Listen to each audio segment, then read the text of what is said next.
Hey, what's up, guys? So here we're going to cover a triple broad jump. Triple broad jump is taking three, horizontal broad jumps off of 2 feet. So I'm jumping forward as far as I can, off of 2 feet. And I'm going to link them together. 1, 2, 3, And it's not jump, land, reset, jump, land, reset, and jump again. It's actually jump, jump, jump. So you're essentially, you're like deflecting off of the ground. And that can be very helpful in coaching, helping athletes understand that you're like a rock skipping off the water, You need to deflect, deflect, deflect, And that's what we're after in this much more elastic motion, You've got to use that energy from the first to help you get into the second and the third. Now, there's some keys to this, helping athletes stay in a good position, and also helping them get the furthest distances. Now first off, arms. The arms can make it or break it when it comes to having a great triple broad. If your arms are not in the right position when you land on those first and second jumps, you're going to be in trouble when it comes to, again, using that energy, to link those jumps together. So what that would look like is if I landed my first jump, if I took off, I'm going to jump forward and I leave my arms out front. Well, now I'm not ready, as soon as my feet hit the ground, I'm not ready to go into the next jump, all right? My arms are going to have to reload, cock, so that then I can be ready to rock and roll for the second.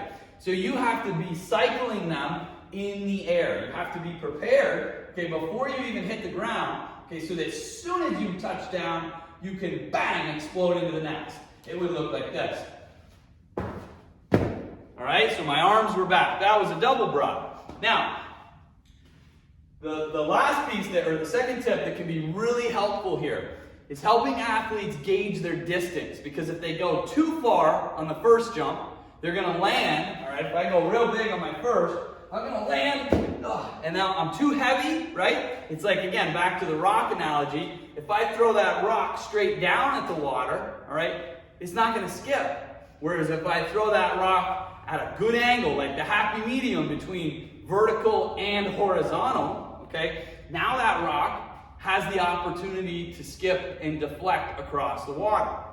So one thing we found to be very helpful, have athletes do their max broad jump. One jump. So they would jump as far as they can, land, all right? And then you're going to set up a cone, to show that distance. So let's say, just to keep this simple, that my max broad jump was 9 feet, all right? So I'm going to go about 2/3 of that. Now guys, this is an approximate distance, but it's worked quite well. You might have to tweak that a little for your athletes. So I'm going to take 2/3. I'm going to move that back to about 6 feet.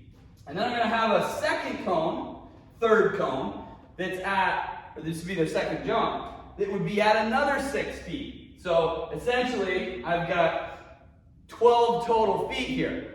What they're doing is going to aim, they'll jump from 1, land at 2, the second cone, land at the third cone, So we're holding them up a little bit so that they can maintain that good elastic energy and continue to deflect.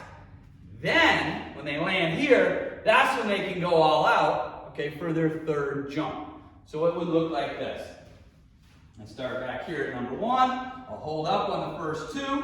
1, 2, 3. And then you jump as far as you can out of the third. All right? That's been super helpful. Helping holding them back a little bit. All right? Gives them an opportunity to focus on the arms.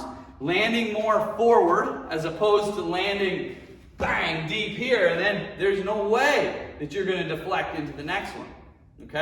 So, guys, I hope those tips help. Ultimately, we're looking at being elastic with a triple broad, You want to make sure that they're in good positions to be deflecting off the ground, linking jumps together, and staying quick, dynamic in that movement.